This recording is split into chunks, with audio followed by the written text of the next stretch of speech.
ఆయన కృప మనకి ఎంతో నమ్మదగినది. హల్లెలూయా. ప్రియులారా, ఈ ప్రత్యేక సమయంలో మన జీవన ప్రయాణములో ఎన్నిటిలో జ్ఞాపకం ఉంచుకుంటూ ఉంటాం. భౌతికమైన జీవితంలో కాకుండా ఆధ్యాత్మికంగా మన జ్ఞాపకం ఉంచుకోవలసిన విషయాలను మీరు చెప్పగా వినాలని ఆశపడుతూ ఉన్నాను. జ్ఞాపకం ఉంచుకోవలసినవి ఏమేమిటి?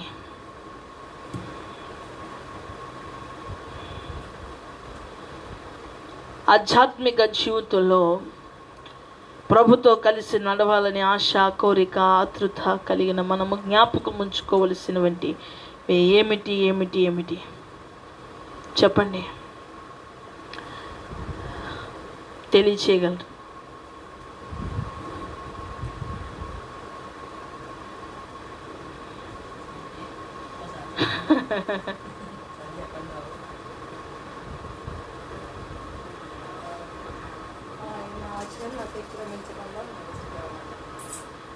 ఆయన ఆజ్ఞలు అతిక్రమించుకుంటగా నడుచుకోవాలి అనేది జ్ఞాపకం ఉంచుకోవాలి. తర్వాత దేవునితో మనం చేస్తున్న ఆధ్యాత్మిక ప్రయాణంలో జ్ఞాపకం ఉంచుకోవలసినవి ఆజ్ఞలు అతిక్రమించుకుండగా జ్ఞాపకం ఉంచుకో అని చెప్పారు జినయ్య. ఆయన ఆత్మ మనతో ఉన్నదని ప్రతి క్షణం మన జ్ఞాపకం ఉంచుకోవాలి. తర్వాత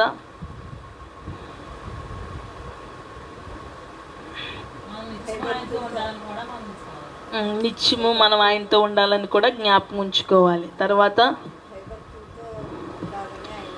భయభక్తులతో ఉండాలని పరిశీలించే దేవుడు గనుక పరిశోధిస్తాడని జ్ఞాపకం ఉంచుకోవాలి. నడుచుకుంటూ జ్ఞాపకం ఉంచుకోవాలి. ఆయన చేసిన మేలులను ఎన్నడూ మరొక జ్ఞాపకం ఉంచుకోవాలి. కృతజ్ఞతలు తెలియచేయాలి. సాక్షులుగా ఉండాలి. ఇంకా బైబిల్ వాక్యములను ప్రతిరోజు చదవాలి. చదవడం మర్చిపోకూడదా? ఓకే ఓకే, మంచిది. బైబిల్ చదవడం ప్రతిరోజు మర్చిపోకూడదు. ఇంకా ఇంకా ఇంకా ఉన్నాయి, చాలా ఉన్నాయి. ప్రతిరోజు ప్రార్థన మర్చిపోకూడదు. డేవిడ్ రాజు గారు. ఇంకా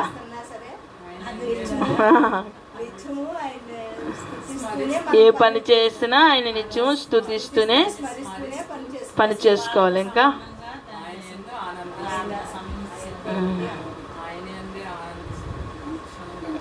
ఇంకోటి పెట్టారు, నాకు సరిగా అది కనిపించట్లేదు. ఇంకా ఉన్నాయి, చెప్పాలి.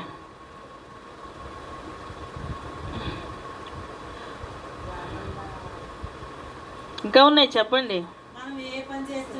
కలిపి రైటింగ్లు వద్దులే, వివరంగా చెప్పుకుందాం. అంటే ఏ పని చేస్తున్నా అంటే అన్నీ కలిసిపోతాయని.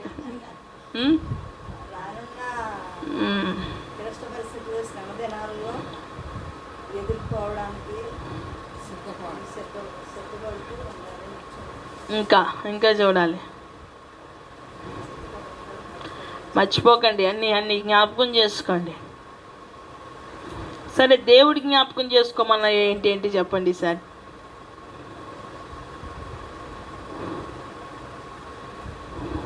ఆయన జ్ఞాపకం చేసుకోండి అన్నాయి.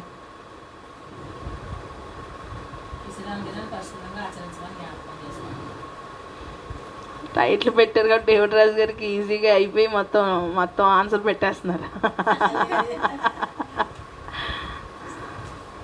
చెప్పాలి.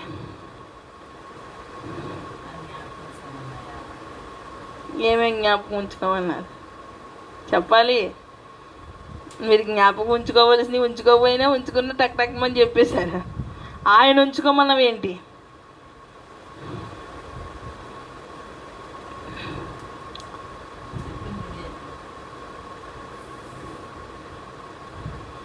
పెట్టేశారు ఇక్కడ. ప్రభురాత్రి సంస్కారం ఇందు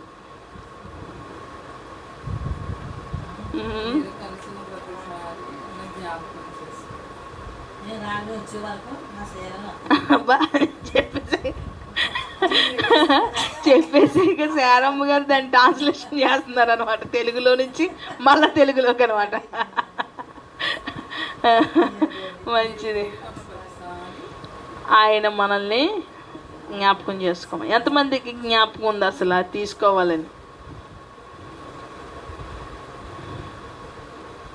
దానికోసం ప్రార్థన చేసుకుంటున్నారా? సిద్ధపడుతున్నారా? ఆలోచన, ఆతృత, ప్రేరేపణ.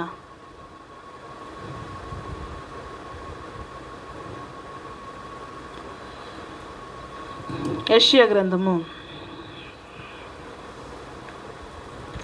22వ అధ్యాయము 22వ అధ్యాయము 14వ వచనం.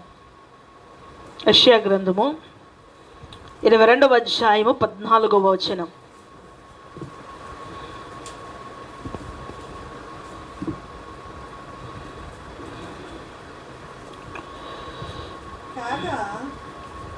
కాగా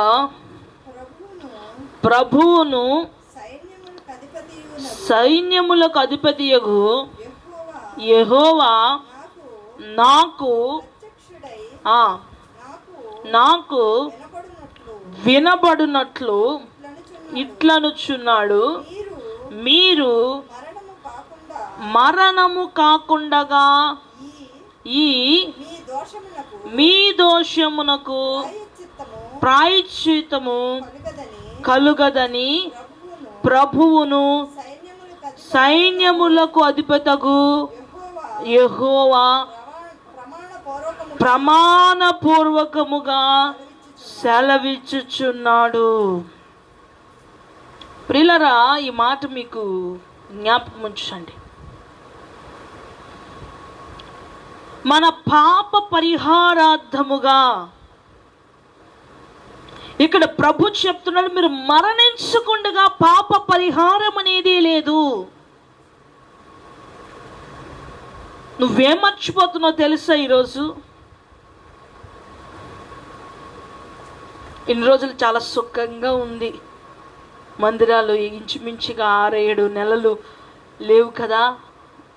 సమర్పణతో పని లేదు, తీర్మానాలతో పని లేదు, ఒప్పుదలతో పని లేదు, దేనితోని పని లేదు. కొంతమందికి అసలు తీసుకుంటున్నా పని లేదు అనుకోండి. ప్రియులారా, ఇక్కడ దేవుడు వాక్యం సెలవిస్తుంది, ప్రభు సెలవిస్తున్నారు, నువ్వు ఈరోజు నీ పాపముల చేత నువ్వు చంపబడి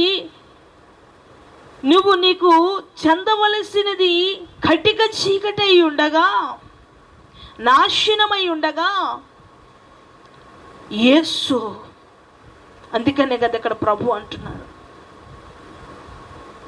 మీ పాపములకు ప్రాయశ్చిత్తము మరణమే. మన పాపములకు ప్రాయశ్చిత్తము మరణమై ఉండగా క్రీస్తు మన కొరకు మరణించారు. హల్లెలూయా. మన కొరకు మరణించారు. చాలా నిజంగా ఈరోజు చూస్తే గనక నీ పాపాలు క్షమించబడ్డాయని కానీ, క్రీస్తులో జన్మించానని కానీ, క్రీస్తు నా కొరకు ప్రాణం పెట్టారని కానీ, ఆయన నాకు విమోచన ఇచ్చారని కానీ, ఆయన సృష్టికర్తని కానీ కనీసం చలనం లేకుండా ఏమి జ్ఞాపకం చేసుకోవాలో ఏది జ్ఞాపకం చేసుకోకూడదో తెలియక నీ జీవితం దొరికిపోతుంది. ఎంత భయంకరమైనటువంటి విషయం తెలుసా? సమీపంగా ఉన్నప్పుడే వెతికితే దొరికే దేవుడు, కానీ పరిస్థితులు భయంకరంగా మారిపోయేంత వరకు నువ్వు మారకుండా ఉంటే నీ పరిస్థితి ఎంత ఘోరంగా మారిపోతుందో కాస్త ఆలోచించగలిగితే మంచిది.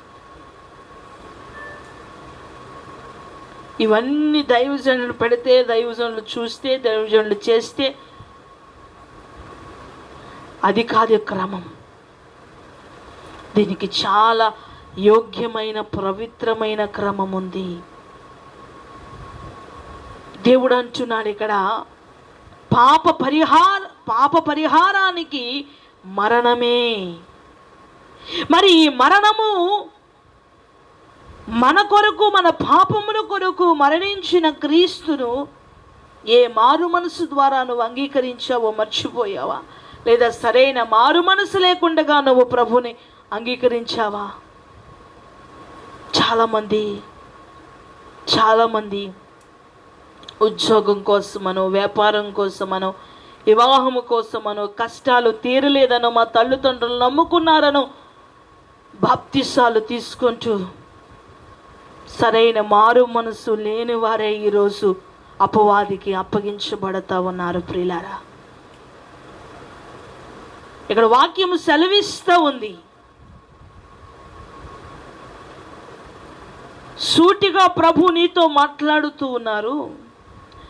పాపానికి పరిహారము మరణమై ఉండాలని నీకు తెలుసు కదా. ఆ మరణమే క్రీస్తు జయించి ఈరోజు క్రీస్తు ఏది జ్ఞాపకం చేసుకోమన్నారో దానిని గ్రహించలేని నీ భక్తి జీవితాన్ని బట్టి ఏం చేయాలి? చూడండి, ఎబ్రిల్కి రాసినటువంటి పత్రిక 2వ అధ్యాయము 1 నుంచి చదవగా విందాం.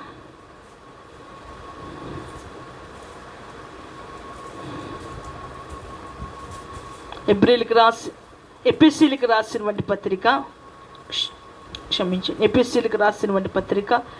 2వ అధ్యాయము 1వ వచనం.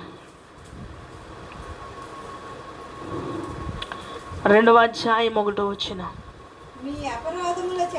మీ అపరాధముల చేతను పాపముల చేతను మీరు చచ్చిన వారై ఉండగా ఆయన మిమ్మును క్రీస్తుతో కూడా బ్రతికించను. బిడ్డలారా, మన అపరాధముల చేత, మన పాపముల చేత చచ్చిన వారమై ఉన్నాం. అంటే బ్రతికే ఉన్నాం కదండి అనొచ్చు మీరు. ఈ భౌతికమైన జీవితంలో జీవించి ఉన్నాము. మహిమలోనికి ప్రవేశించకుండగా చీకటిలో మరణించి చీకటి యొక్క కోరలలో నరకానికి వెళ్ళిపోకుండగా పాపములు చేత వచ్చు శిక్ష మరణమై ఉండగా ఆ మరణము కటిక చీకటికి తీసుకువెళ్ళి నిత్య నరకము పొందేలా, నిత్య నరకములో ఉండే అగ్ని ఆరదు, పురుగు చావదటువంటి భయంకరమైన పరిస్థితుల్లో ఉండకున్నట్టుగా క్రీస్తుతో పాటు జీవములోనికి నడిపాడు. జీవములో మనల్ని సజీవ యాగముగా మనల్ని ఆయన విమోచించాడు. హల్లెలూయా. మనము చచ్చిన వారమై ఉన్నాం. మనకి నిత్య జీవము లేదు, పాప క్షమాపణ లేదు. అందుకనే కదా ఆయన వచ్చి మనకి పాపమును గూర్చి నీతిని గూర్చి ఒప్పింపచేసి లోకమునికి సశరీరుడుగా వచ్చిన క్రీస్తు ఈరోజు నీ మారు మనసు నిమిత్తంగా నీ పాప స్థితి, నీ రోత స్థితి, పాటలు పాడతాం కదా, నీ రక్తమే నన్ను శుద్ధీకరించు, నీ రక్తమే నా బలము, నీ రక్తమే నా బలము, నశించు వారికి నీ సిలువ వెర్రితనముగానున్నది. చూసారా, నశించిపోతున్న వారికంటే వెర్రితనంగా ఉంది. మరి నీకు, నువ్వు మర్చిపోయావంటే నీకు వెర్రితనంగానే కదా ఉంది. నువ్వు మర్చిపోయావంటే నీకు అది అనవసరమనే కదా. ఇక్కడ వాక్యం చెప్తుంది, క్రీస్తుతో పాటు ఏ శిక్ష అయితే నువ్వు పొందుకోవాలో ఆ శిక్ష పొందుకోకుండా క్రీస్తు ఆయనతో పాటు మనల్ని లేపి ఆ మహిమకు హక్కుదారులుగా, ఆ కృపకి హక్కుదారులుగా, ఆ నిత్యత్వానికి వారసులుగా క్రీస్తుతో పాటు మనం అర్హులుగా మార్చబడ్డాం. మనం అనర్హులము. ఈరోజు ప్రభువాని పిలుచుటకు కూడా అనర్హులమైన మన జీవితాలు అర్హతతో నింపిన వంటి దేవుడు. హల్లెలూయా. కనుక ప్రియులారా, అర్హతతో నింపిన ఆయన కృపాసనము చేరి దేన్ని జ్ఞాపకం ఉంచుకోవాలో, భక్తి జీవితాన్ని ఎలా చేయాలో, ప్రారంభము గొప్పదా ముగింపు గొప్పదా చెప్పాలి. ప్రారంభము గొప్పదా ముగింపు గొప్పదా? ముగింపు గొప్పదే. ప్రారంభంలో అతికి ఉత్సాహము పనికిరాదు, ప్రారంభంలో ఆలోచనలు పనికిరావు, దాన్ని ముగింపు వరకు సమర్థవంతంగా కొంతమంది తీర్మానాలు చేసుకుంటారు. ఇలా చేస్తాను, అలా చేస్తాను, ఇలా జరిగిస్తాను, అలా జరిగిస్తాను. ప్రియులారా, క్రైస్తవ జీవితం ప్రారంభము కంటేను ముగింపు గొప్పదై ఉన్నది. హల్లెలూయా. అందుకన్నాడు మనం క్రీస్తుతో పాటు మనం ఏం చేయబడ్డాం? లేపబడ్డాం. అందుకనే కదా మన పాపములకు పరిహారం ఏంటో తెలుసా? మరణం, మరణం, మరణం. ఆయన పరిహారముగా అర్పించబడి సిలువమాను మీద ఆయన కష్టము, ఆయన బలియాగము, ఆయన మాటలు అంగీకరించే కదా నువ్వు మారు మనస్సు పొంది తీరా ముందుకు నడిచే కొలది క్రీస్తుతో పాటు లేపబడి, విమోచింపబడి, కడగబడి, ఆ శిక్షావిధి నుంచి తప్పించబడి ఈ గొప్ప భాగ్యము కలిగినదే అని సంతోషించక కుక్క తన వాంతికి తిరిగినట్టుగా, కడగబడిన పంది బురదలో దొరిలినట్టుగా. అందుకనే కదా మొదటి పేతురు రాసినటువంటి పత్రికలో 2వ అధ్యాయం 24వ వచనంలో రాయబడి ఉంది కదా, విశ్వాసము, మారు మనస్సు, సమర్పణ ఇవన్నీ ఏమైపోతున్నాయి? తీర్మానాలు, ఒప్పుకోవడం, కక్కేయడం. కొంతమందికి అలాంటి వాటితో సంబంధమే లేదు. కొంతమంది అయితే ఒప్పుకుంటారు, కక్కేస్తారు. పంది వాలే పొర్లిన నన్ను, కుక్క వాలే తిరిగిన నన్ను, పంది వాలే పొర్లిన నన్ను, కుక్క వాలే తిరిగిన నన్ను, ప్రేమతో చేర్చుకుంటివే, ప్రేమతో చేర్చుకుంటివే, ప్రేమాహారానికే స్తోత్రము, ప్రేమాహారానికే స్తోత్రము. ఆయన ప్రేమమయుడు. పంది వలె పొర్లిన కుక్క వలె. మరి అలాంటి జీవితం నుంచి చేసే దగ్గరికి వచ్చి మళ్ళీ అలాంటి జీవితంలోకి వెళ్ళిపోతే ఎలా ఉంటుంది ఆయనకి? ఏదైతే వద్దనుకుంటున్నావో, ఏదైతే వద్దంటున్నాడో దాన్ని పొరలేస్తున్నావు. వెళ్ళి పంది వలె పొర్లిన నన్ను వెళ్ళిపోతున్నావు. అయిపోతుంది, ఆ పని అయిపోతుంది. మరలా వచ్చి కుక్క ఏం చేస్తే, కుక్క వాలే పంది వాలే పొర్లిన నన్ను, కుక్క వాలే. ప్రేమతో ఆదరించాడు. ఒకనప్పుడు నీ పాపస్థితిలో, నీ శాపస్థితిలో, నువ్వెవరు పలకరించలేని అజ్ఞాన స్థితిలో నీ పాపములు పరిహరించి నిన్ను క్షమించి, అసలు నేను అనిపిస్తూ ఉంటుంది చాలాసార్లు, నాకే అనిపిస్తుంది, క్షమించబడడానికి నాకు సిగ్గుగా ఉంది ప్రభువా అని. నేను చాలాసార్లు ఈ మాటను దేవుని దగ్గర ఒప్పింది. ప్రభా సారీ, క్షమించి ప్రభువా అని నేను అనలేను ఆయన ముందు. ఎందుకంటే అది చెప్పడానికి కూడా నాకు చాలా ఇబ్బందిగా ఉంటుంది. కానీ కొంతమంది తప్పు చేశాను ప్రభువా అంటారు. సౌలు కూడా చాలాసార్లు అదే చెప్పాడు. సౌలు ఎప్పుడు కూడా తప్పు చేశానని అనేవాడు, ఒప్పుకునేవాడు కాదు. చూడండి 2 మాటలు చదవండి. ఆ మాటలు సౌలు ప్రస్తావన అంతా కూడా ఎలా ఉండేదంటే, సౌలు ప్రస్తావన అంతా ఎలా ఉండేదంటే, మీరు చదివేలో లేదో 2వ సమూయేలు 1వ సమూయేలు మీరు చదివే ఉంటారు. ఒకవేళ చదవలేని వారు అయితే గ్రహించండి. సమూయేలు ఎప్పుడు కూడా మాట్లాడుతున్నప్పుడు, సౌలు మాట్లాడుతున్నప్పుడు, నేను తప్పు చేశాను, నేను పాపం చేశాను అంటే దానికి మారు మనసు కానీ పశ్చాత్తాపం కానీ ఇంకేమీ ఉండదన్నమాట. చూడండి 1 సమూయేలు 26వ అధ్యాయము 21వ వచనం. 26-21.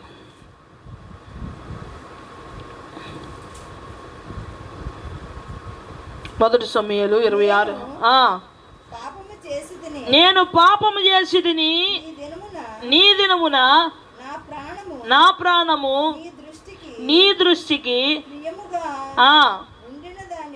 ఉండిన దానిని బట్టి నేను నీకిక కీడు చేయును. దావీదా నాయనా నా యొద్దకు తిరిగి రమ్ము. వెర్రివాడనై నేను బహు తప్పు చేసితిననగా దావీదు రాజు. చాలండి.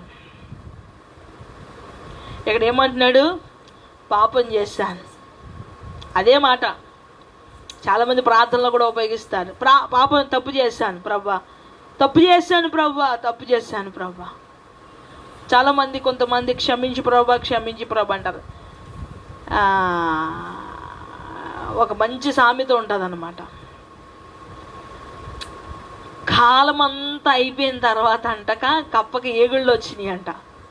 అంటే ఈ సామెత దేనికోసం అంటే వయసు అంతా అయిపోయిన తర్వాత అప్పుడే యవనస్తుల్లా కనిపించాలని. అప్పుడు వాళ్ళు వయసు అంతా పిల్లలు పుట్టేసి పెద్దవాళ్ళు అయిపోయి వాళ్ళని భవిష్యత్తులో నిలిపే సమయాల్లో వీళ్ళకి సుఖాల కోసమో లేకపోతే వీళ్ళకి అందం మీదో లేకపోతే ఆస్తుల మీదో వేరే వారి మీద ఇంకా లోక సంబంధంగా ఉన్నప్పుడు ఈ సామెత ఉపయోగిస్తారు. కాలం అంతా అయిపోయిన తర్వాత అంట పోనీ కాలం ఉండగా పోనీ ఏదన్నా వస్తే పర్లా, వయసు ఉండగా లేదా జ్ఞానం ఉండగా లేదా ఇవన్నీ కాదు కానీ వ్యతిరేకంగా వస్తాయన్నమాట. అలాగే చాలామంది ఏం చేస్తారంటే ఇప్పుడప్పుడే కాదులే దేవుడు, ఎప్పుడు అన్నీ అయిపోయిన తర్వాత క్షమించు ప్రభు అంటే నిత్యరాజ్యం ఇచ్చేస్తాడులే, ఇప్పుడే ఎందుకురా పిల్లలరా మీరు నోరు మూసుకుని కూర్చోండి, ప్రార్థన అంట, బైబిల్ అంట, వాక్యం అంట, ఇప్పుడప్పుడే ఎందుకురా, ఎప్పుడో అన్ని పిల్లలు పుట్టేసేసి ఎంజాయ్ చేసి మందు తాగి సినిమాలకి వెళ్ళి అన్నీ చేసిన తర్వాత ఎప్పుడైనా క్షమిస్తాడు, ఎప్పుడైనా క్షమిస్తాడు. క్షమించడానికి ఆయన రిజిస్ట్రేషన్ చేసుకుని కూర్చున్నాడా? ఎవరిని క్షమిస్తానో అన్నీ రాశాడు ఆయన. అగ్రిమెంట్ అంతా పక్కాగా ఉంది. ఇందులో రాంగ్ డాక్యుమెంట్స్ సృష్టించడానికి ఎవరికి ఇక్కడ అధికారము లేదు ప్రియులారా. కనుక గమనించండి, ఇక్కడ అంటూ ఉన్నాడు చాలామంది ఏం చేస్తున్నారంటే పంది వలే పొరలి కుక్క వలే తిరిగి నీ జీవితం నాశనం చేసుకుని చివరికి ఏదో రీతిగా దేవుని పాదాల దగ్గరకు వచ్చావు. దేవుడు ఏదో ఆదరించాడు, నడిపించాడు, జీవం ఇచ్చాడు, కృప ఇచ్చాడు. సరే, ఇప్పుడు నువ్వేదో స్థిరపడుతున్నావంటే ఎక్కడ తీర్మానాలు లేవు, కక్కేడివే, సమర్పణ లేదు, ఉద్దేశ్యము లేదు, ఏర్పాటు లేదు,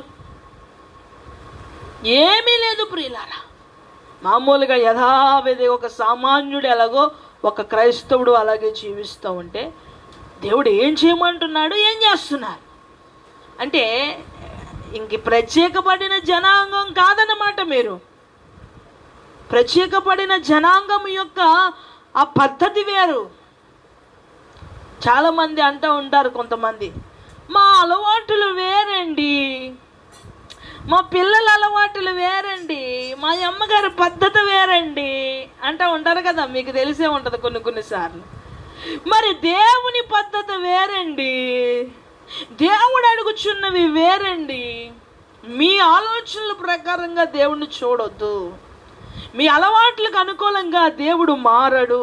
ఒక మానవుడికి అనుకూలంగా దేవుడు మారేవాడైతే యావత్ ప్రపంచాన్ని పయనించే చూసి మీ అందరికి విమోచన వచ్చిందని ఒక మాటతో చెప్పేవాడు కాదు బిడ్డ. దేవుడు కోరుకుంటున్న వంటి ఆ సమర్పణ వేరు. చూడండి, ఎబ్రిల్కి రాసినటువంటి పత్రిక 2వ అధ్యాయం 14వ వచనం. 2వ అధ్యాయం 14వ వచనం.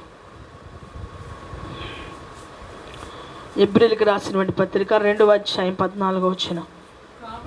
కాబట్టి ఆ పిల్లలు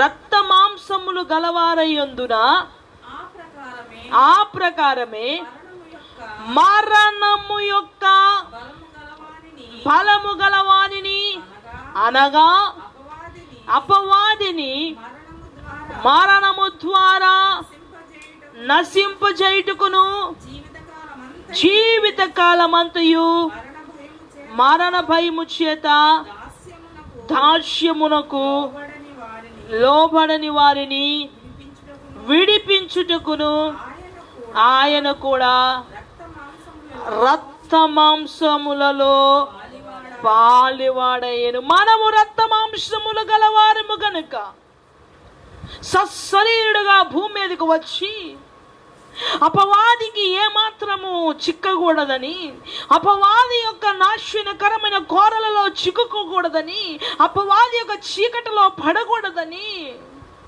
మనల్ని బయటికి తీసుకొస్తే, విమోచనలోనికి తీసుకుని వస్తే, విడుదలలోనికి తీసుకుని వస్తే, ఈరోజు ఏం జరిగింది? మరలా నువ్వు ఆ నాశనకరమైన కోరలోనికి అపవాదిగా అప్పగించుకోవాలనుకోవడము నీ అజ్ఞానం అయితే, అందుకేనే కదా దేవుడు అంటాడు, దేవుని గురించిన జ్ఞానం బొత్తుగా లేకపోయింది. దేని గురించిన జ్ఞానం అట? దేవుని గురించిన జ్ఞానం.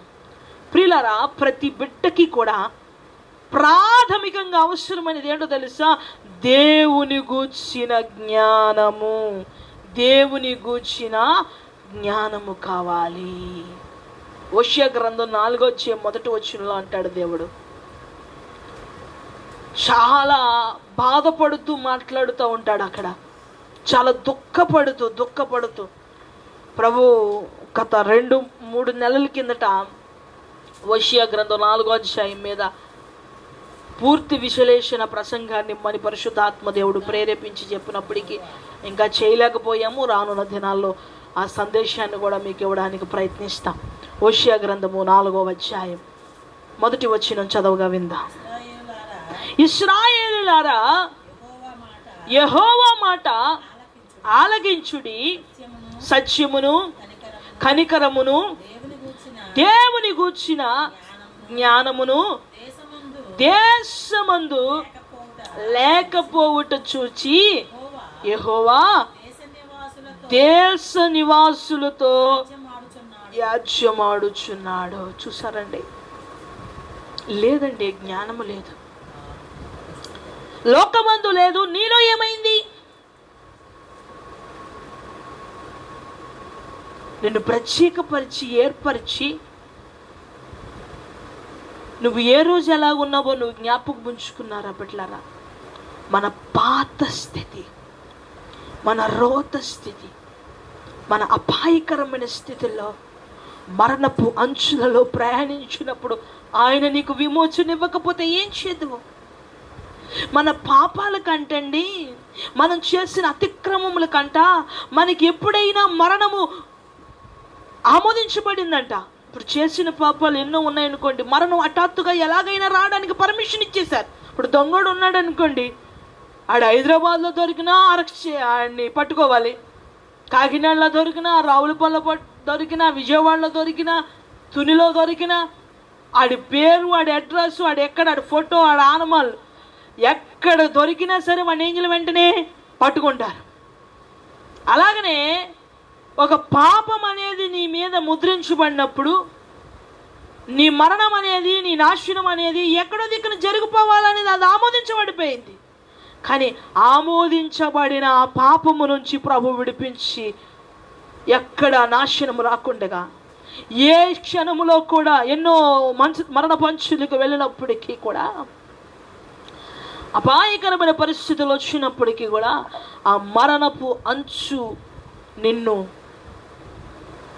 ఆ అంచులో నేను పట్టుకొని దేవుడు లేవలెత్తాడు కదా. హల్లెలూయా! ఎంత గొప్ప దేవుడు అండి, ఎంత గొప్ప దేవుడు అండి. అంత గొప్ప దేవుడు అంటున్నాడు, అంత గొప్ప దేవుడు. ఇంత విమోచించాను కదా, ఈ విమోచించి నేను పడిన ఈ ప్రాణ బలియాగాన్ని నేను ఎంత ప్రాసెస్ చేశాను. మళ్ళా పాపం చేశారు కదా, మళ్ళా అతిక్రమిస్తున్నారు కదా, మళ్ళా విరోధంగా ఉన్నారు కదా, ఎంత ప్రాసెస్ చేసి మిమ్మల్ని విమోచించాను. చిన్నపిల్లనైతే తల్లి కనగలుగుతుంది నెలలు నిండిన తర్వాత, దూడల్లో పెరిగిన తర్వాత కూడా ఎలాగా ఆయన మనల్ని ప్రాథమిక దశలో కొని మనం ఎరగని పరిస్థితుల్లో ఉన్నప్పుడు అన్ని ఎరిగేలా చేసి బయట తీసుకొచ్చాడు.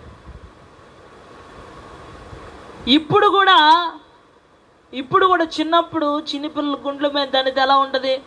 ముద్దుగా సంతోషంగా ఉంటుంది. పెద్దోళ్ళయ్యకు తగిన తన్నితే ఎలా ఉంటుంది చెప్పాలి? ఇప్పుడు మనం చేస్తున్నదా, మీరు చేస్తుంది ఏంటి చెప్పాలి. కాబట్టి మన జీవితంలో ఏం చేస్తున్నాం అనేది కాస్త అర్థం చేసుకోవాలి. శాపానికి పాలైపోతే దాన్ని ఎవ్వడు తీయలేడు బిడ్డ. నువ్వు వేడ్చి దొరలి ఎన్ని చేసినా తెలుసుకుంటే సత్యం తెలుసుకో, సత్యానికి బ్రతుకు, సత్యానికి కేటాయించుకో. రేపు అది బ్రతికిస్తుంది, రేపు నిన్ను జీవింపు చేస్తుంది. ఈరోజు ఖాళీగా ఉన్నాను అనుకోవచ్చు, సత్యం రేపొద్దు నిన్ను ఐశ్వర్యవంతుడిగా చేస్తుంది. ఈరోజు ఇలాగ టైం ఇలాగ ఉందేంటి అనుకోవచ్చు, ఆ సత్యము నిన్ను ఆశీర్వాదకరంగా చేస్తుంది.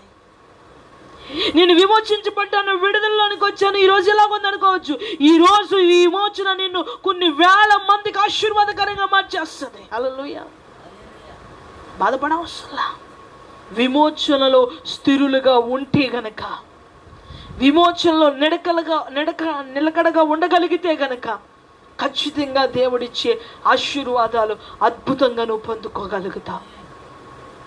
అంతేకాని మరొక రీతిగా వచ్చేది కానీ కాదు బిడ్డలారా. దానికోసం అసలు మీరు ఆలోచించద్దు. మీ ఆలోచన అంతా ఏమై ఉండాలో మీరు ఒక టైం టేబుల్ వేసుకోండి. యేసే దగ్గరికి వచ్చినప్పుడు మనకి కాస్త సిగ్గన్న ఉండాలి. మనం ఏం చేస్తున్నామో, మనం ఎలా బ్రతుకుతున్నామో, మనకిస్తున్న 24 గంటల్లో ఆయనకిస్తున్న డేటా ఏంటి. వర్క్ అప్పగిస్తున్నారు అనుకోండి, దానికి సంబంధించింది ఉదయం నుంచి మళ్ళీ రాత్రి వరకు ఆయనకి ఏదో ఒకటి అప్పగించాలి కదా. ప్రభువా ఈ దినం ఇచ్చో, ఎలా చేస్తాను, అలా చేస్తాను, ఇది జరిగింది, అది చెప్పుకోవయ్యా అంటే చెప్పుకోవడానికి కష్టమైపోతుంది. ఎందుకో నాకు అర్థం కాదు. చూడండి, లూకా సువార్త 22వ అధ్యాయము 14వ వచనం. లూకా సువార్త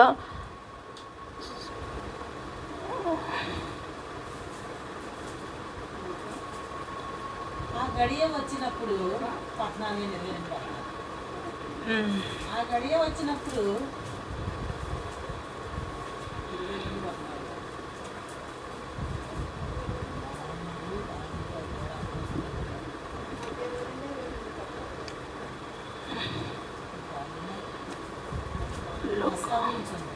చదవండి అమ్మ, చదవండి. 22:14. ఆ గడియ వచ్చినప్పుడు ఆయనతో కూడా అపోస్తలులను అప్పుడు ఆయన నేను శ్రమ పడక మునుపు మీతో కూడా ఈ పస్కాను భుజింపవలెనని మిక్కిలి ఆశపడి తిని.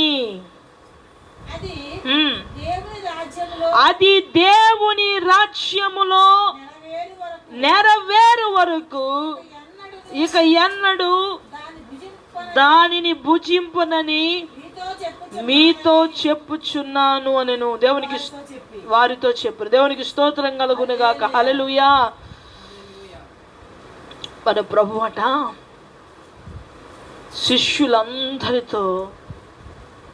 శిష్యులందరితో కలిసి ఆ పస్కాను, ఆయన శరీరమును, ఆయన రక్తమును ఆయనే స్వయంగా జ్ఞాపకము చేసుకోవాలనని ఆ 12 మందికి కూడా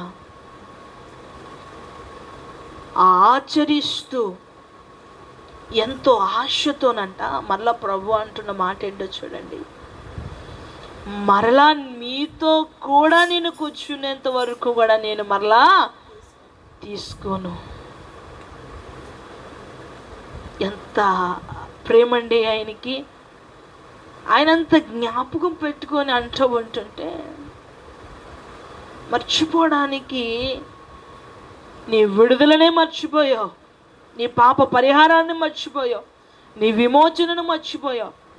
ఎంత చక్కని యోగ్యతనిస్తుందో తెలుసా? ఇది నిత్య జీవములో కూర్చోబెట్టేది, క్రీస్తుతో పాటు నిన్ను సిద్ధపరిచేది. ఎంత అద్భుతమైన క్రమాన్ని దేవుడు చూపిస్తున్నాడు విమోచనలో, విడుదలలో. అందుకని అంటూ ఉన్నారు ఇక్కడ, నేను ఎంతో ఆశపడుతున్నాను. అందుకనే కదా అంటారు. అందుకనే మరలా పౌలు గారు అంటూ ఉంటారు కదా, కొరింథీయులకు రాసిన పత్రికలో 11వ అధ్యాయము 23వ వచనంలో అంటాడు, ఇది నాకు అప్పగించిన దానిని నేను ప్రభు వలన పొంది తిని. ఇది ఎవరు అప్పగించారంట అండి? ఇది ఎవరు అప్పగించారట? ప్రభు అప్పగించాడు. నీ తండ్రి నీకు అప్పగించాడు. నీ తండ్రి నీకు ఇది జ్ఞాపకం చేసుకుని నీకు బాధ్యత ఇచ్చాడు. మన తండ్రి మనకి ఇచ్చిన గొప్ప ధన్యత ఇది, గొప్ప భాగ్యం. ఆ భాగ్యాన్ని అయోగ్యముగా తలంచి ఇక్కడ శిష్యులు క్రీస్తు ద్వారా ఆయన రక్తాన్ని, ఆయన శరీరాన్ని పొందుకున్నారు.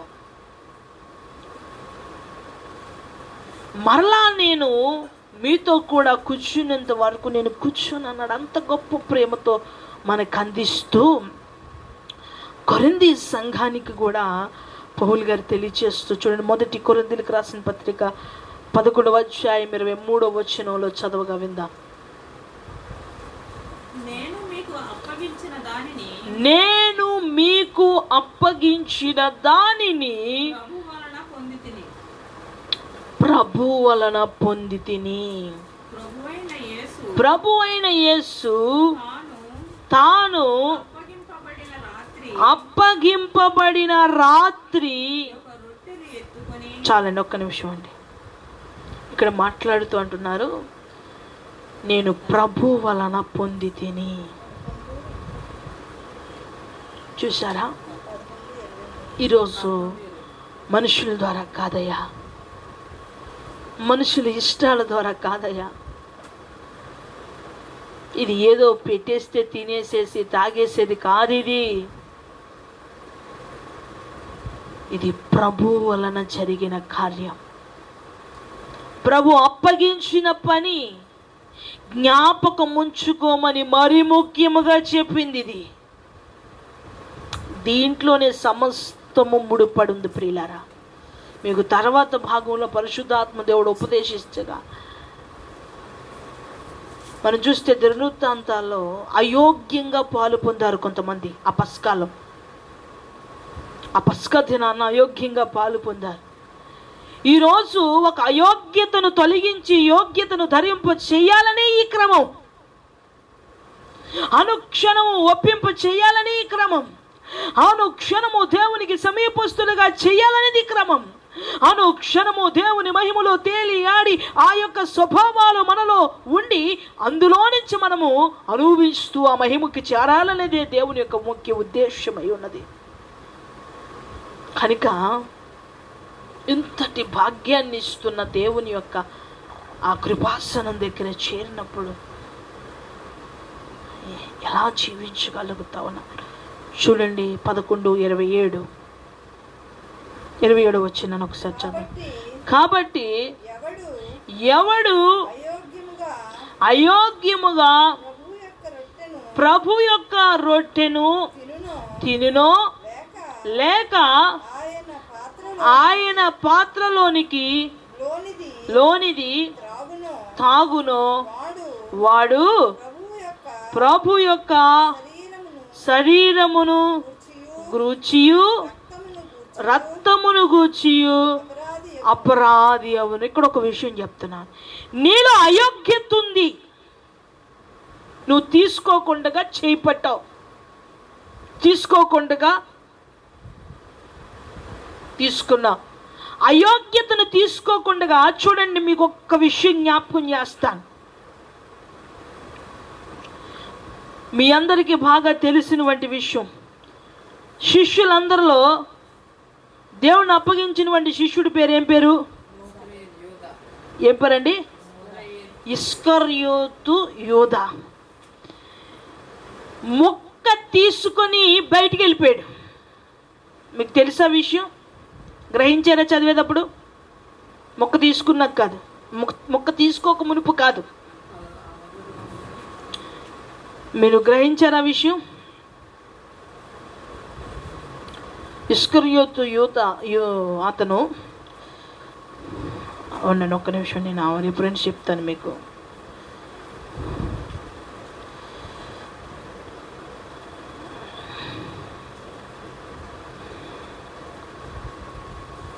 అయోగ్యముగా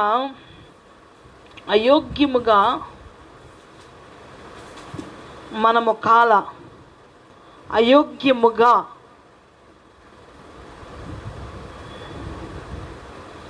దేవుని యొక్క బల్లలో పాలు పొందితే మరణము. సాతాను చోటు చేసుకుని సాతాను ప్రవేశించడానికి అయోగ్యత కావాలి. ఆ అయోగ్యత ఎవరిలో ఉంటుందో వారిలోనికి అపవాది వచ్చేస్తుంది. కాబట్టి తాగినో తినినో వారికి శిక్షా విధి. దేవునిని గూర్చి ఏమవుతున్నాడంటే ఒక్కసారి ఆ రిఫరెన్స్ చదవండి. రిఫరెన్స్ చెప్తాను మీకు. ఇప్పుడు చదివింది మరొక్కసారి చదవండి. కాబట్టి ఎవడు అయోగ్యముగా ప్రభు యొక్క రొట్టెను తినునో లేక ఆయన పాత్రలోనిది తాగనో వాడు ప్రభు యొక్క శరీరమును గూర్చియు రక్తమును గూర్చియు అపరాధి అగును. చూడండి, ఇక్కడ మనం చూస్తే కనుక అయోగ్యంగా తీసుకున్నవాడు రక్తమును గూర్చి ఆయన శరీరమును గూర్చి అపరాధి అయ్యాడట. ఇక్కడ మనం చూస్తే కనుక ఇస్కరియోతు అంటే దేవుణ్ణి అప్పగించినటువంటి వ్యక్తి కూడా ఏం చేయబడ్డాడంటే, చూడండి, యోహాను సువార్త 13వ అధ్యాయము 30వ వచనం. యోహాను సువార్త 13వ అధ్యాయం 30వ వచనం.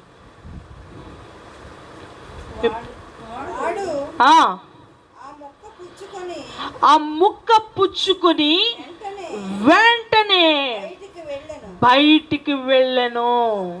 అప్పుడు రాత్రి వేళ. చూసారా, అద్భుతాలు చూశాడు. సర్వాధికారాన్ని నమ్మాడు. మహిమతో ఉండాలని ఆశపడి కొంతో వెంబడించాడు. ఒక అయోగ్యత వ్యక్తిలో ఉంది కనుక సాతాను వెంటనే పట్టేసుకుంది. ఆ మొక్క తీసుకున్నాడు. అందుకే అంటున్నాడు, మీరు చెయ్యి పట్టినప్పుడు మీరు అపరాధులు అవ్వకున్నట్టుగా అయోగ్యతను తొలగించుకోవాలి. ఈ క్రమం లేదు, సిద్ధపాటు లేదు. కొన్ని సంఘాల్లో చూస్తే గనక ఎవడో ఏమీ తెలియదు, పెద్ద పాత్రలు అలా తిరుగుతూ ఉంటే కావలసినోడు తాగుతాడు, వద్దనుకునేవాడు మానేస్తాడు. కొన్ని సంఘాలు అలా ఉంటాయి. కొన్ని సంఘాలు అంటాయి, మనసు ఏం బాగాలేదండి ఇప్పుడు తీసుకోవడానికి. మనసు బాగోకపోవడం ఏంటయ్యా, మన బ్రతుకు బాగుండాలంటే తీసుకోవాలి, నిత్యత్వానికి వెళ్ళాలంటే తీసుకోవాలి. అది కదా పరిస్థితి. ఎలా ఉందో తెలుసా? నేను ఈవేళ సిద్ధపడలేదండి. ఏం సిద్ధపడాలి అంటే ఆమె సిద్ధపంటే ఏంటంటే కొంచెం సరస్నానం చేసి ఏదో ప్రభురాత్రి సంస్కారం తీసుకున్నా కాబట్టి గంటన్నర ప్రార్థన చేసుకుంటే సిద్ధపడ్డ అనమాట. ఇంక ఒప్పుకోవడం, అయోగ్యత ఏమైనా ఉందేమో చూసుకోవడం, ఇంకెలాంటి ఏమీ లేదు. అందుకని అంటున్నాడు ప్రియులారా, అయోగ్యముగా ప్రియులారా. చూడండి, ఆ మొక్క లెక్క తీసుకున్న తర్వాత బయటికి వెళ్ళి క్రీస్తుని గురించి అపరాధయ్యి ఏం చేయబడ్డాడు? మరణించాడు.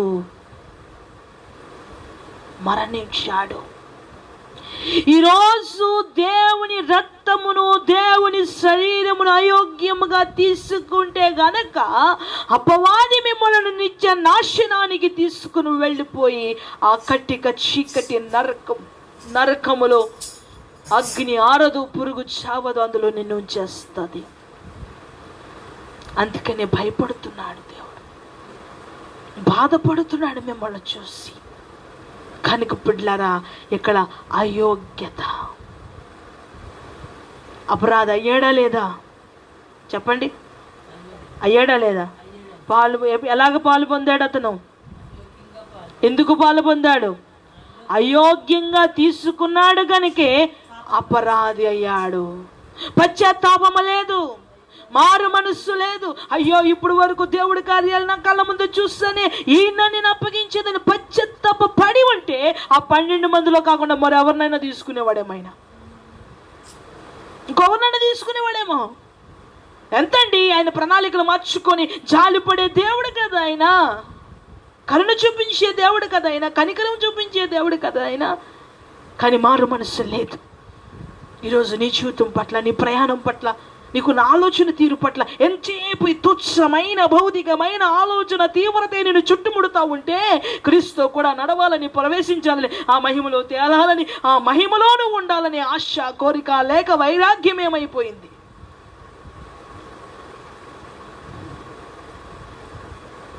ఇరవై 24 గంటల యొక్క జీవితాన్ని సమర్థవంతంగా ఎలా ముగించుకోవాలో నీకు నీవే ఒక ఎస్టిమేషన్ వేసుకోవాలి, డిజైన్ చేసుకోవాలి. పిల్లలు పుడితే ఎలా ప్లాన్ చేసుకోవాలి, పెళ్ళైతే ఎలా ప్లాన్ చేసుకోవాలి, ఉద్యోగం వస్తే ఎలా ప్లాన్ చేసుకోవాలి, ఉంటాయిగా. ఊరు వెళితే ఎలా ఉండాలి, కిరాణా షాప్కి వెళ్తే, కూరగాయల షాప్కి వెళ్తే ఏం కావాలి, ఈ జీవితంలో ఏం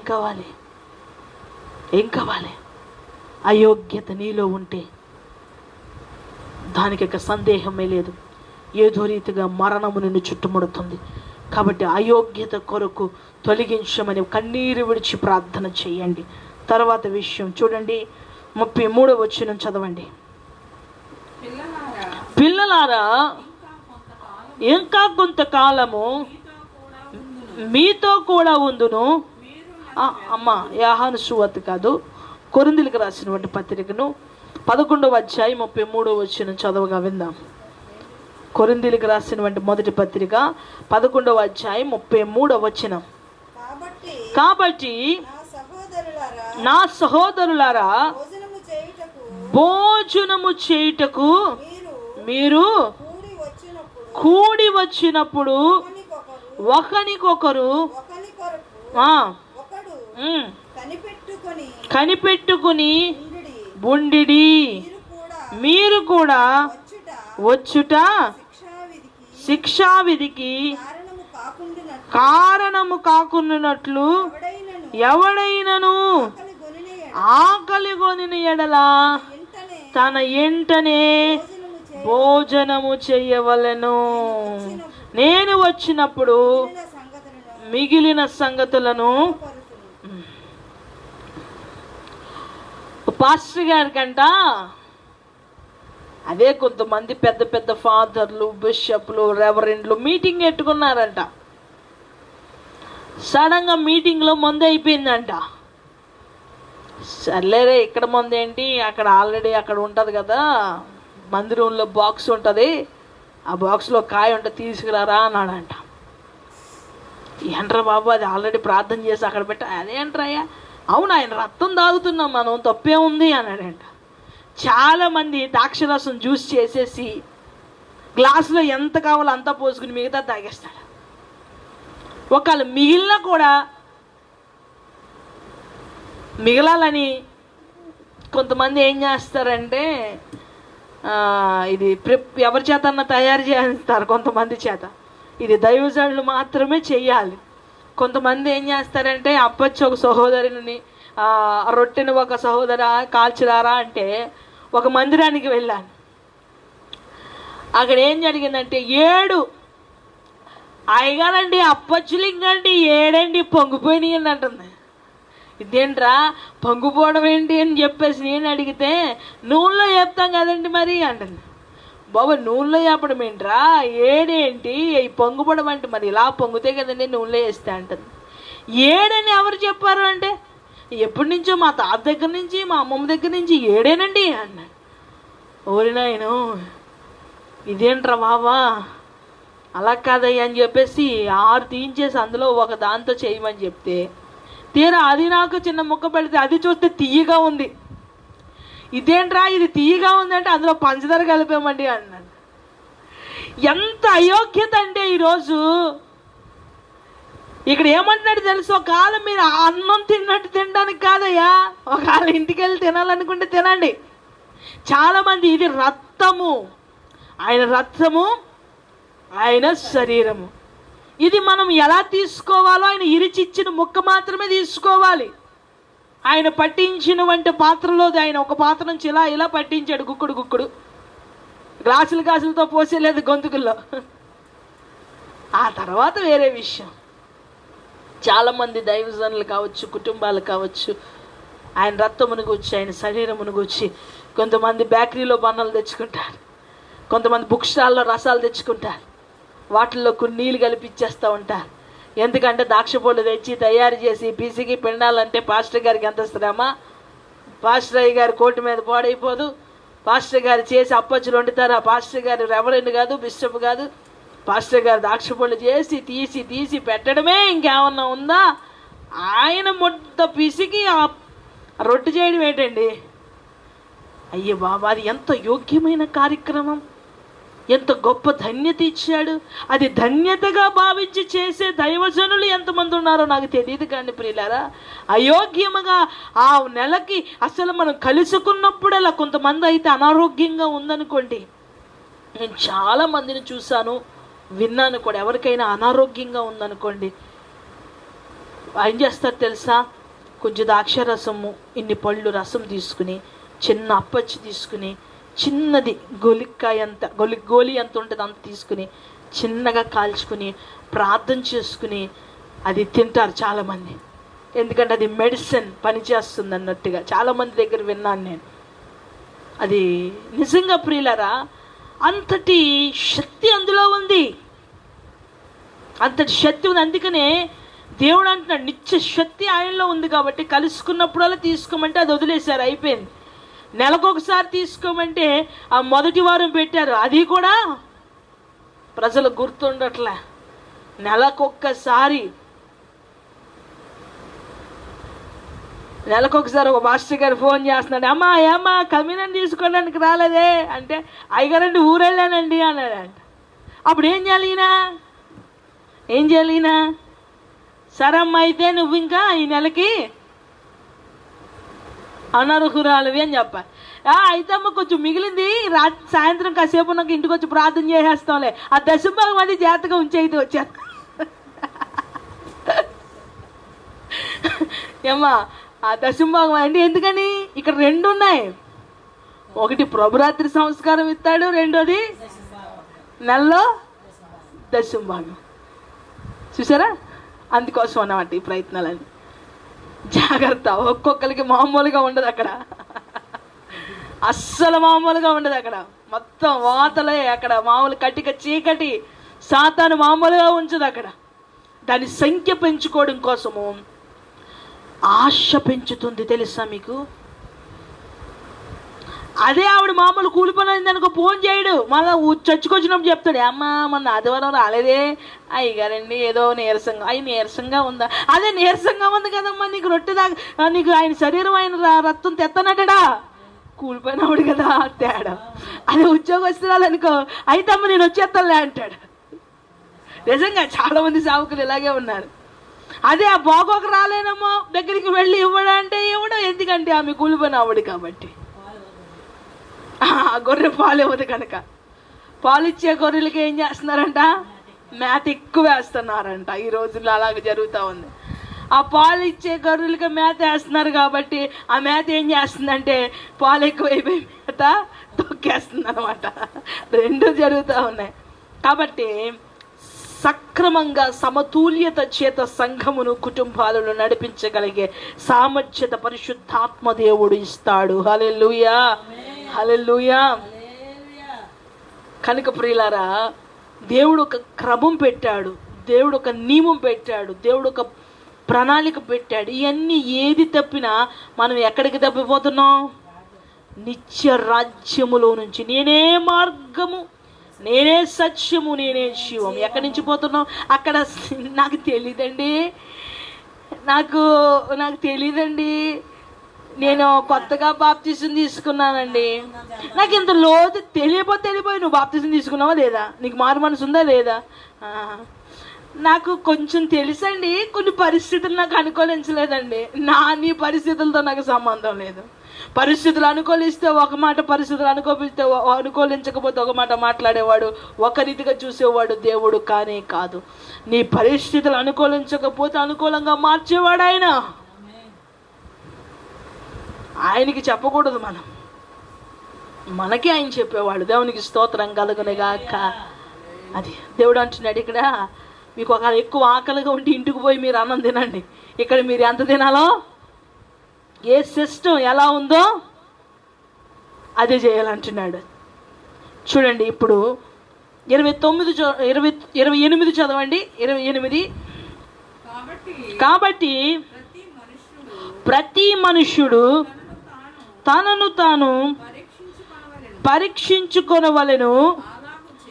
అలాగు చేసి ఆ రొట్టెను తిని ఆ పాత్రలోనిది తాగవలెను. అలాగు చేసి ప్రతి ఒక్కడు ఏం చేయాలంట? ఒకరినొకడు ఏం చేయాలంటండి? పరీక్షించుకోవాలి.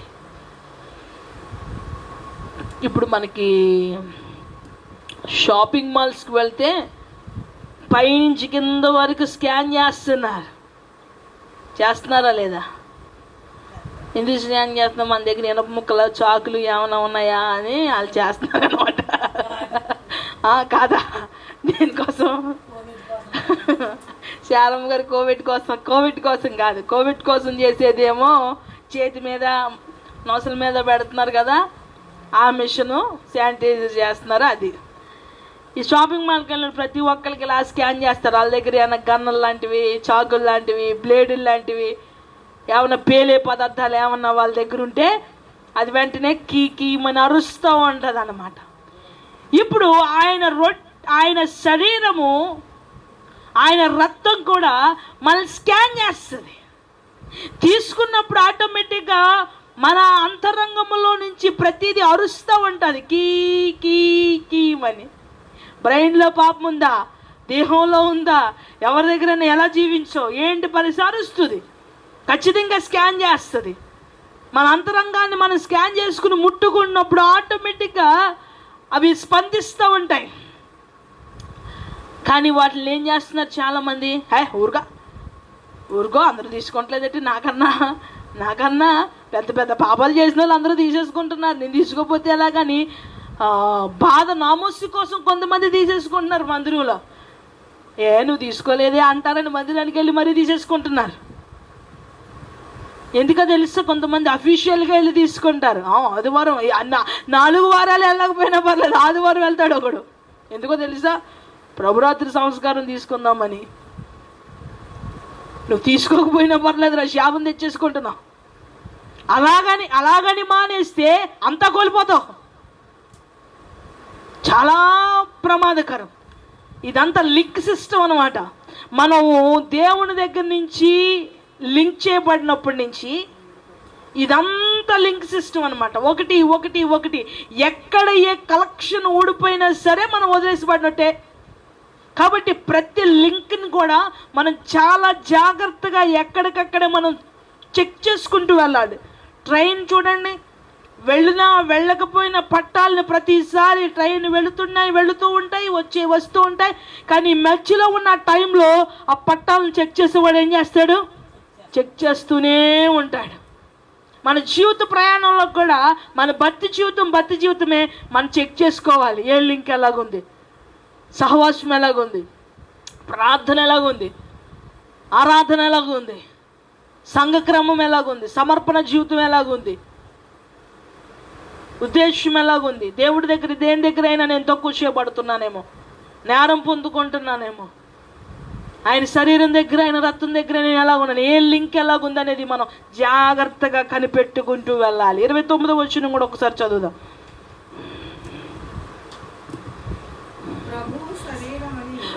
ప్రభు శరీరమని వివేచింపగా త్రిని త్రాగువాడు తనకు శిక్షా విధి కలుగుటకే త్రిని తాగుచున్నాడు. ఏంటంటండి, ప్రభు శరీరమని వివేచింపక, ఆలోచన చెయ్యక, గ్రహించుకోక.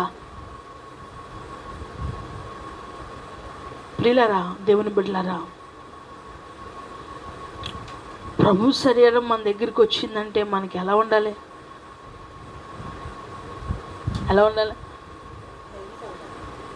సడన్గా మీ బ్యాలెన్స్ అకౌంట్లో 1,00,000 రూపాయలు డిపాజిట్ అయినాయి అంటే ఎలా ఉంటుంది? హార్ట్ బీట్ పెరుగుద్దా పెరగదా? పెరిగిపోయి వాళ్ళంతా వేడిగా అయిపోద్దా? టెన్షన్. అదే సారమ్మ గారు అన్నారు, ఓ పక్క సంతోషం, 1,00,000 రూపాయలు వచ్చినాయి అంటే సంతోషం, దీనివల్ల ఏం జరుగుద్దాను భయం. రెండు కలిసిపోతాయంట. బిడ్లరా, ఇప్పుడు ప్రభు రక్తం, ప్రభు శరీరం మన దగ్గరకు వచ్చినప్పుడు భయం ఉండాలి. భయపడకుండా ఏదో అని తాగేశారనుకో,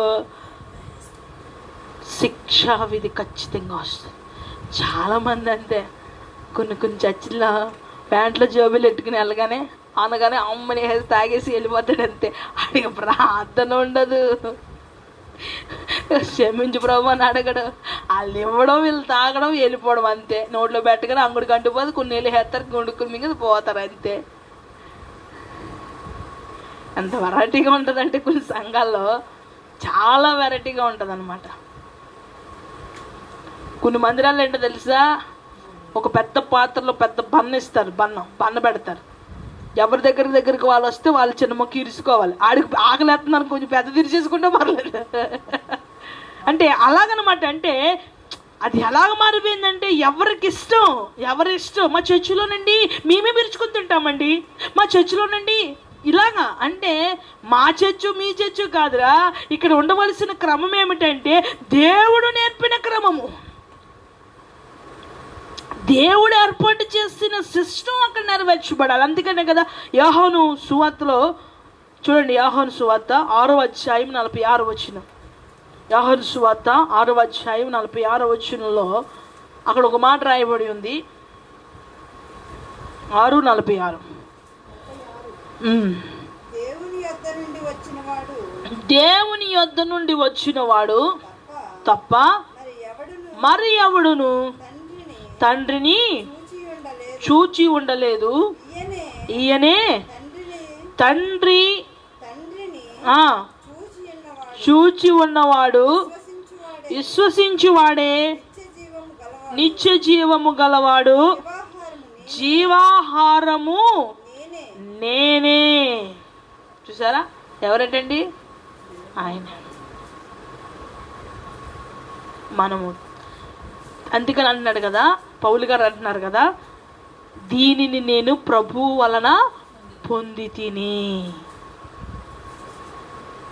మనల్ని జీవింపచేసే ఆహారము ఆయనే. మనల్ని జీవింపచేసి సమృద్ధిలోనికి నడిపించి ఆ నిత్యత్వంలోనికి నడిపించగలిగే దేవుడు. అందుకంటాడు కదా, ఇక్కడ ఆయన శరీరము, ఆయన రక్తం తాగితేనే మనం అక్కడ కూర్చుంటామంట. ఇక్కడ లేకపోతే అక్కడ లేదు. మనం వేసుకున్న దొంగ లెక్కలు ఎందుకు పనికిరావు. కొంతమంది అనుకుంటారు, ఇప్పుడు తీసుకోపోతేనే తర్వాత నుంచి తీసుకుంటాను కదా. అబ్బే నువ్వు ఎప్పుడైతే మారు మనసు పొంది బాప్తీసం తీసుకున్నావో అప్పుడు అంతా కౌంట్ చేయబడుతుంది. నీ ప్రతీది కౌంట్ చేయబడుతుంది. నువ్వు నిర్లక్ష్యంగా విడిచిపెట్టావా, మర్చిపోయి విడిచిపెట్టావా, అనుకూలత లేక విడిచిపెట్టావా, అనుకూలతలు ఉండి విడిచిపెట్టావా, అవసరమని విడిచిపెట్టావా, అవసరం లేదులే అని విడిచిపెట్టావా, ఎన్ని రాసుకుంటాడు ఆయన. తీర్పు దినాన్ని ప్రతి దినానికి, ప్రతి వారానికి, ప్రతిసారికి నువ్వు లెక్క అప్పగించాలి. అవును, లెక్క అప్పగించాలి. మొదటి యోహాను పత్రిక 1వ అధ్యాయం 6వ వచనం. మొదటి యోహాను పత్రిక 1వ అధ్యాయం 6వ వచనం. అమ్మా, ఆయనతో కూడా సహవాసము గలవారమని చెప్పుకుని చీకటిలో నడిచిన ఎడల అబద్ధమాడుచు సత్యమును జరిగింపక ఉందుము. చూసారా, అన్యోన్య సహవాసము. ఎవరితో ఉన్నారా? సరే, దేవుని బిడ్డలం ప్రభు బిడ్డలం క్రైస్తవులం అని చెప్పుకొనుచు పాపము చేయిచు చీకటి సంబంధులుగా ఉంటేనంట ఎంత దౌర్భాగ్యమైన పరిస్థితి అంటున్నాను. ఇక్కడ మనం ఎవరి సంబంధులుగా ఉండాలి? అందుకనే కదా కృపాక్షేమములు కలిసి ముద్దు పెట్టుకుంటున్నాయంట. అందుకని కుమారుడు ముద్దు పెట్టుకుని లేని ఎడల ఆయన, చూడండి కీర్తనల గ్రంథము 85, 10, 11 వచనాలు చదవగా విందాం. కీర్తనల గ్రంథము 85, 10.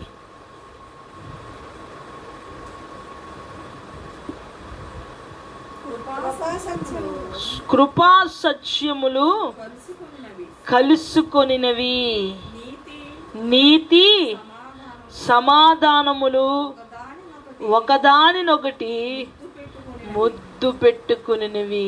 చూసారా, ఆయనతో మనము కలిసిపోవాలి. ఇప్పుడు చదవండి యోహాను మొదటి పత్రిక, యోహాను రాసినటువంటి మొదటి పత్రిక 1వ అధ్యాయం 6వ వచనం. ఆయనతో కూడా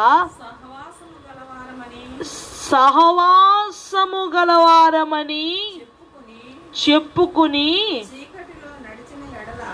చాలండి, చీకటిలో నడిచిన ఎడల ఆయనతో కూడా సహవాసము గలవారమని.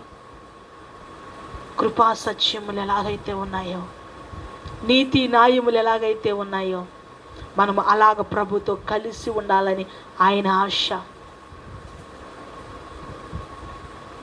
నీతి ఉన్న దగ్గరే న్యాయం ఉంటుంది, కృప ఉన్న దగ్గరే సత్యం ఉంటుంది, పాపం ఉన్న దగ్గరే మరణం ఉంటుంది, చీకటి ఉంటుంది. కనుక ప్రియులారా, దేవుడు మాట్లాడుతూ ఉన్నాడు. సిద్ధపాటు ఎలాగుంది? నీ విమోచనను మర్చిపోయావా? విడుదలను మర్చిపోయావా? నీ ప్రాథమిక దశలో ప్రభువుని వెతికేవంటే ఆ వెతుకులాట ఏమైంది? ఆ ప్రేమ ఏమైంది? ఆరాటం. ప్రభువు నిన్ను చీదరించుకోక మునిపే, విసర్జింపక మునిపే వెతుకులాట మొదలు పెడితే మంచిది. చూడండి, 2వ కొరింథీయులకు రాసిన పత్రిక 5వ అధ్యాయము 18వ వచనం. 2వ కొరింథీయులకు రాసినటువంటి పత్రిక 5వ అధ్యాయము 18వ వచనం.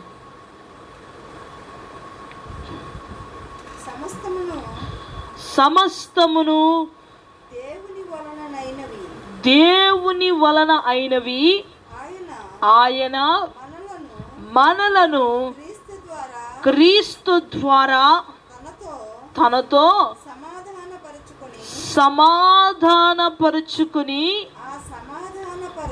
ఆ సమాధానపరచు పరిచర్యను మాకు అనుగ్రహించెను. అదేమనగా దేవుడు అపరాధములను వారి మీద మోపక క్రీస్తునందు లోకమును తనతో సమాధాన పరుచుకొనుచు ఆ సమాధాన వాక్యమును మాకు అప్పగించెను. చూసారా, క్రీస్తట ఈ లోకమును పాపము నుంచి, లోకముకి ఏదైతే కావాలో ఆ విమోచన ఇచ్చి మనకేం చేశాడట? సమాధాన వాక్యమును అనుగ్రహించాడు. అనుకూలమైన వాతావరణాన్ని ఇచ్చినప్పుడు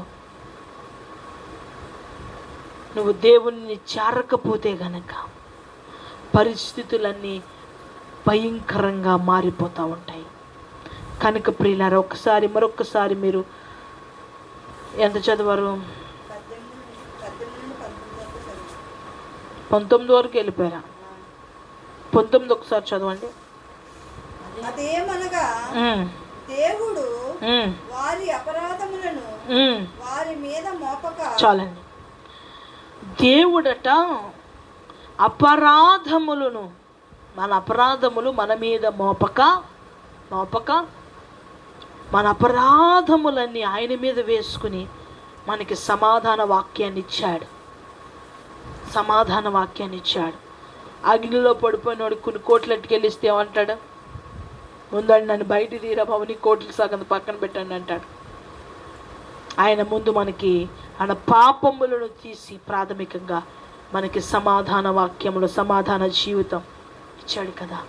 వీటిల్ని మరిచి, ఈ గొప్ప ధన్యతను మరిచి ఆయన రక్తమును, ఆయన శరీరమును వచ్చిన వంటి ఆలోచన కానీ, తలంపులు కానీ, ఆరాటన కానీ, అసలు నిజంగా ప్రియులరా, కోడి మాంసం తిన్న వాళ్ళకి ఏమనిపిస్తుంది? కోడి మాంసం ఎప్పుడు తిందామా అనిపిస్తుంది.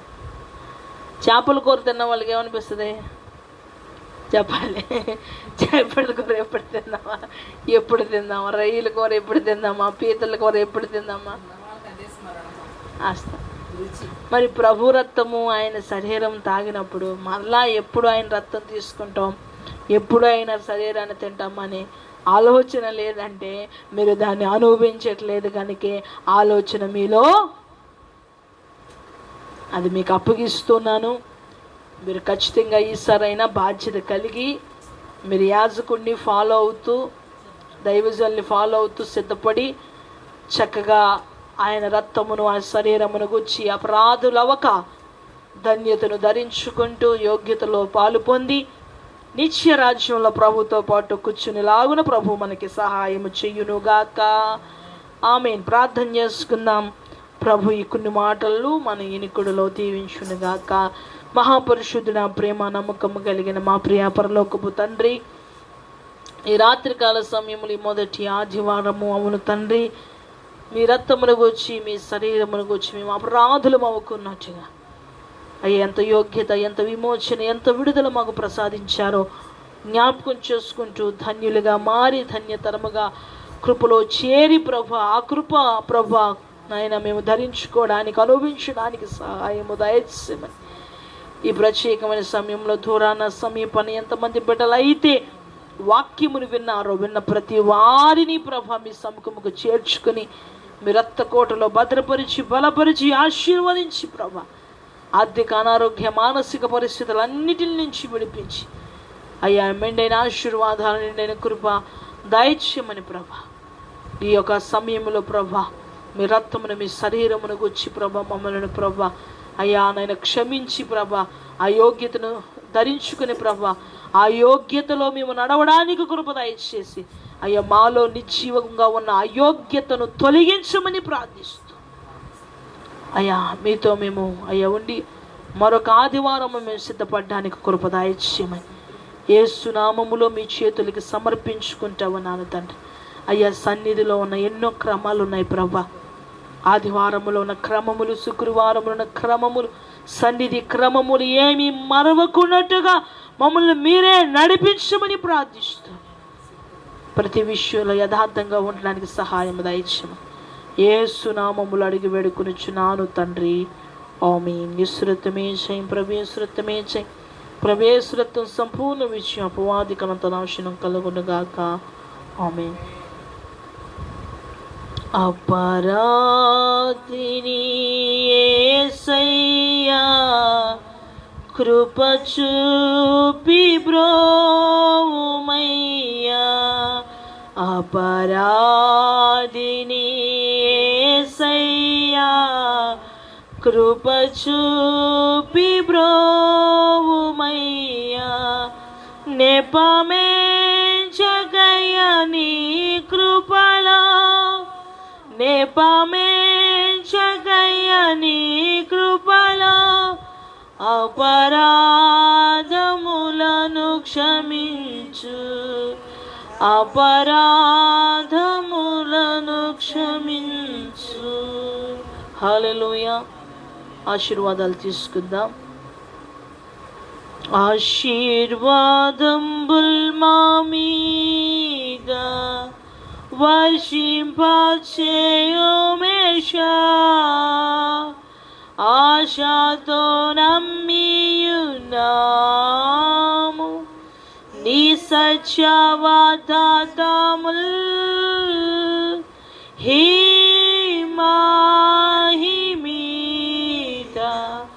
కృమ్మారించుము దేవా, క్రమ్మార